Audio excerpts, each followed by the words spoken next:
সকলকে হাই। সবাই কেমন আছো? আশা করি সবাই খুব ভালো আছো। আমি মৌসুমি আজকে একটা নতুন রেসিপি নিয়ে চলে এসেছি।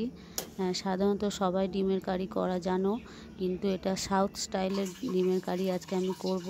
তার জন্য বেশি কিচ্ছু লাগে না। ডিম সিদ্ধ করে নিয়েছি, কারি পাতা দেব, পেঁয়াজ দেব আর সামান্য তেঁতুল জল করে নিয়েছি। তো ডিমগুলো ছাড়িয়ে নিয়েছি সিদ্ধ করে। আর এদিকে কড়াইয়ে তেল দিয়ে দিলাম, ডিমগুলো যেহেতু ভাজবো। তো তেলটা গরম হয়ে গেছে, তার মধ্যে সামান্য একটু লঙ্কা গুঁড়ি দিয়ে দিলাম, লাল লঙ্কা গুঁড়ি দিয়ে দিলাম, সামান্য একটু নুন দিয়ে দিলাম আর সামান্য একটু হলুদ দিয়ে দিচ্ছি। তেলের ওপরে শুধু ডিম দিয়ে পরেও এগুলো দেওয়া যায়, তো আমি আগেই দিয়ে দিলাম যাতে কালারটা খুব সুন্দর আসে। ডিমগুলো বেশি আমি ভাজবো না, বেশি ভাজলে ডিমের টেস্ট চলে যায়।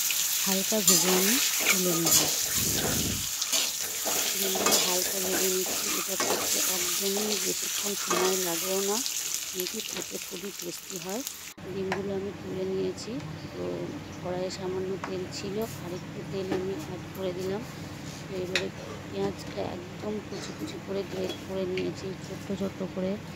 আর এবার তেলের ওপরে সামান্য একটা শুকনো লঙ্কা দিয়ে দিচ্ছি আর সামান্য একটুখানি গোটা কালো সর্ষে দিয়ে দিচ্ছি। যেহেতু এটা সাউথের স্টাইলে হবে, তো সাউথের ফ্লেভার আনার জন্য সর্ষে তো দেওয়া মাস্ট, আর কারি পাতা মাস্ট। তো সর্ষে একটু দিয়ে দিলাম আর একটা ডাল কারি পাতা আমি দিয়ে দিলাম। কারি পাতার গন্ধটা খুবই সুন্দর লাগে, অনেকের ভালো লাগে আবার অনেকের ভালো লাগে না, কিন্তু আমার বেশ ভালোই লাগে। তো আমি যখন ভাইজ্যাগ বেড়াতে গেছিলাম, একটা হোটেলে এটা আমি খেয়েছিলাম। তো খেয়ে আমি টেস্টটা খুব সুন্দর লেগেছিলো। তো আমি জিজ্ঞাসা করিনি, আমি ঘরে এসে নিজেই ট্রাই করলাম আর সেটা তোমাদের সাথে শেয়ার করছি। পেঁয়াজগুলো কুচি করে নিয়েছি একদম, সেগুলো ভালো করে লাল করে ভেজে নিলাম।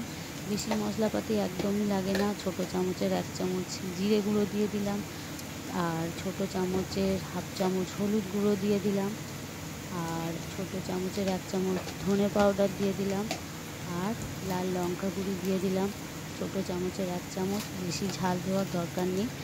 যদি ঝাল খাওয়ার দরকার হয় তাহলে তোমরা একটু কাঁচা লঙ্কা অ্যাড করে নেবে। আমি লাস্টে গোটা কাঁচা লঙ্কা দিয়ে দেবো। আর এটা দিচ্ছি আমার আদা আর রসুনের যে পেস্টটা আছে, এটা আমি মাঝে মাঝে এনে রেখে দিই। যখন কোনো সময় বাটার সময় থাকে না, তখন এটা আমি ব্যবহার করি। তো এটার মধ্যে এটা দিলে কিন্তু খুব সুন্দর লাগে খেতে। গার্লিক আর জিঞ্জার পেস্ট বাজারে প্রচুর অ্যাভেলেবেল। তো ভালো করে মশলাটা কষিয়ে নিচ্ছি। কষিয়ে নিতে নিতে যখন মশলার গন্ধটা চলে যাবে, তখন সামান্য জল অ্যাড করে দিলাম। জলটা দিলে মশলার গন্ধটা চলে যাবে আর গ্যাসটাও কমিয়ে কমিয়ে রান্না করবে। গ্যাসটা কমিয়ে দিয়েছি, সামান্য আরেকটু জল অ্যাড করলাম। এবার ডিমগুলো, ভাজা ডিমগুলো দিয়ে দিচ্ছি, দিয়ে ভালো করে নেড়ে আরেকটু জল দিয়ে দেবো। যদি কারোর গ্রেভি বেশি প্রয়োজন হয় তাহলে মশলার পরিমাণ বাড়িয়ে দেবে আর জলেরও পরিমাণ বাড়িয়ে দেবে, তবে এটা গা লাগা লাগা খেতেই বেশি ভালো লাগে। হোটেলে একটু গা লাগা লাগাই দিয়েছিল, সেই জন্য আমিও সেইভাবেই করার চেষ্টা করছি। তো একটু ফুটে উঠুক, ফুটে উঠলে আমি এর মধ্যে তেঁতুল জলটা অ্যাড করে দেবো। সামান্য তেঁতুল জল দেবে, বেশি তেঁতুল জল দেওয়ার দরকার নেই।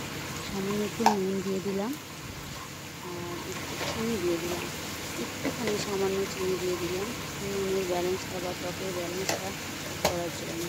তো আমি একটুখানি তেঁতুল জল অ্যাড করবো, বেশি দিও না, যাতে টক হয়ে যাবে একদমই, সেই জন্য আমি বেশি দেবো না। সামান্য এটা 2 চামচ মতো আছে, বড় চামচে 2 চামচ তেঁতুল জল আছে এটাতে। খেতে খুবই সুন্দর হয়, তোমরা করে দেখো, দারুণ লাগবে। করে আমাকে জানিও কেমন হয়েছে। Bye bye, tata.